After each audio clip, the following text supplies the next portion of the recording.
we launched last year at CEIBS a survey among foreign executives working in China. And we asked them, what are the main challenges you are facing doing business here? The negotiation part and understanding how to deal on a day-to-day basis with leading and managing teams here and the different styles from the United States versus China. And understanding the face and the negotiations and the closing on issues without anyone losing face. My challenge would be the China market is different. Chinese customers are different, and probably the Chinese sales teams are different.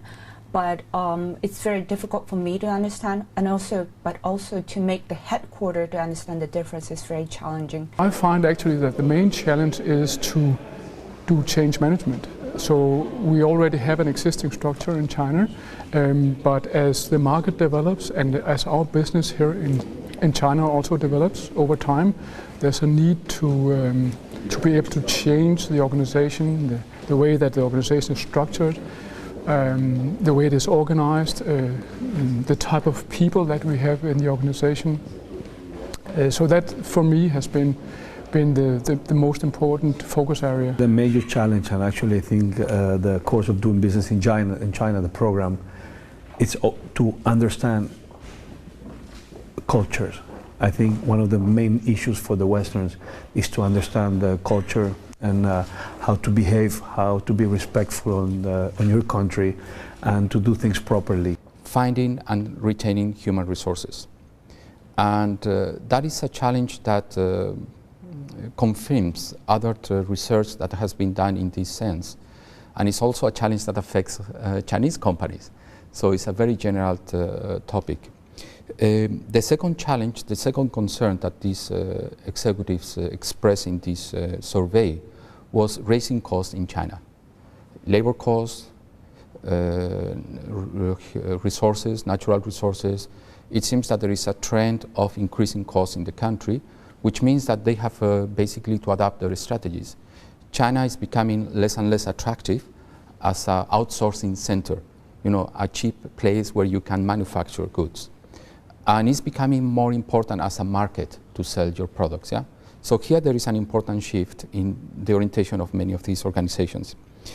The third factor that they mention is a very interesting factor. They say Chinese competitors are getting stronger. So if you add those three things, human resources is more challenging to get and retain good people, especially the middle level, raising costs, and Chinese are becoming better at competing. Yeah? This is changing gradually, but it's changing the business landscape in this country.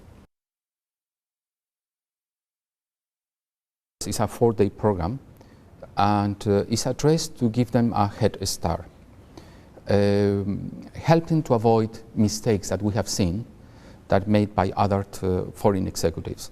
That is the basic purpose. The first day is more general about the context. So we start talking about the history of China, the political situation in China, the economy, cover these micro topics, yeah? But that will give an introduction to the rest of the program. In the second day is devoted to one of the challenges I mentioned at the beginning, human resources. We cover about leadership, what are the key characteristics of a good leader in China. We talk about the influence of culture in the way people manage in China, like we refer to Confucius, for instance. And we also talk about HR, and with a special stress on the generation Y, yeah? The new generation, the people that are in the early 20s, that are becoming the main element of the workforce, yeah? Especially for multinationals, how to deal with this new generation. Third day is about the market. So we talk about marketing, what are the challenges of building a brand in China, what are the challenges of distributing your products in China, what are the characteristics of the market, the differences between first-tier cities, the big cities like Shanghai, Beijing, second cities, third cities. So in that day, we cover all these different aspects, which are critical for doing good business in China. Yeah? I mentioned before that the focus of multinationals is not so much still, but it's not so much about producing to export, but they are looking more at the market, at China as a market for their own products. And the last day, we covered a key issue, which is negotiation and working with a joint venture partner. So this gives you 4 days. It's a very intensive course. We also invite some executives to give presentations and talk with executives that are in the classroom. I think that the first day that we had with all the emerging market, where it's going, the economic zone, retargeting to the center, and the urbanization of the special economic zones along the coast and how that's going to shift in the future. That will help me because that will identify where our factories may be moving to. I have a much more detailed understanding of let's say, the state of the Chinese economy now than I had before, and also what the specific challenges are, where the risks are, and where the opportunities are. I think his model displayed that very precisely.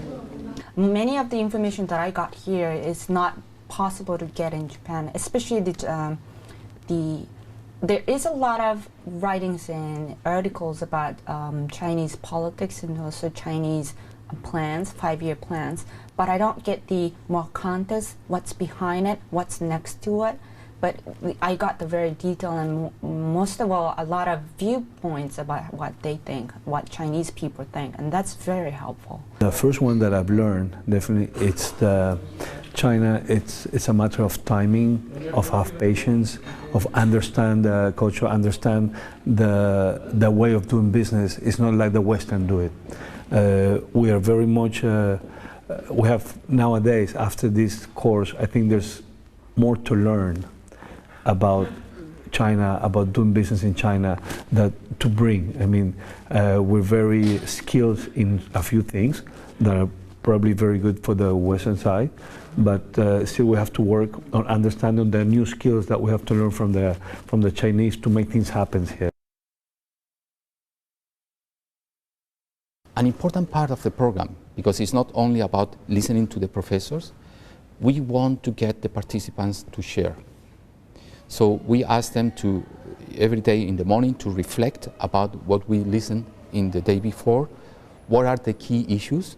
What are the things that they can apply? The fellow students, my colleagues here at the course, we are more than 30 people from a number of different countries, different businesses and industries, and it's been very inspiring to engage with all these people. The best thing that I got here is to talk with people, of very talented people, talented professors. Faculty, I'm actually very impressed by faculty. I think faculty has a high level. I'm very impressed that I was able to interact with a Chinese professor who is also a senior advisor in macroeconomics for the Chinese government in Beijing. For them, it's like an eye-opener. I think now I understand something that is very important that for me has been an eye-opening. Many people that come to China have heard about China. Yeah? China is in the news, China is the big thing, China market is growing while the rest of the world is in this crisis. So they have their ideas about China. They are not ignorant about China. But what we do in the program is to go deeper than that, what you hear from the news or TVs or CNN, yeah, is go deeper. We use cases in which we present specific situations and we give them more information about the important values of Chinese. We talk about how the Chinese think.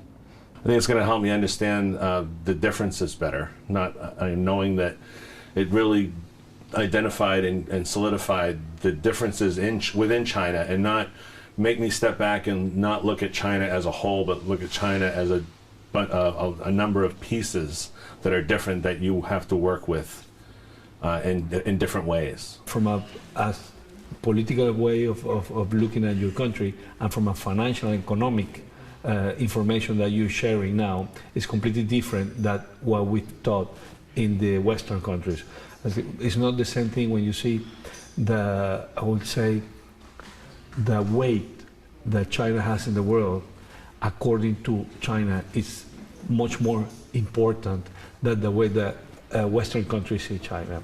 So when you understand the evolution or how they have come to what the country that you have now, as a businessman, it's much more important to understand it from the inside, from the economists, Chinese economists, Chinese people who will tell you how they see the world, how they see the finance, how they see their political situation, and what's the strength of it that we don't see on the Western side. Before I come here, of course, I tried to do a lot of studies about China and Chinese market, and also I sort of read a lot of books and tried to learn Chinese too. But every information that I get is somewhere biased by, probably because I'm Japanese in a Japanese context, or it could be biased by a English-speaking context. But when I joined this class, I sort of felt and sort of think that I do see more as a holistic view.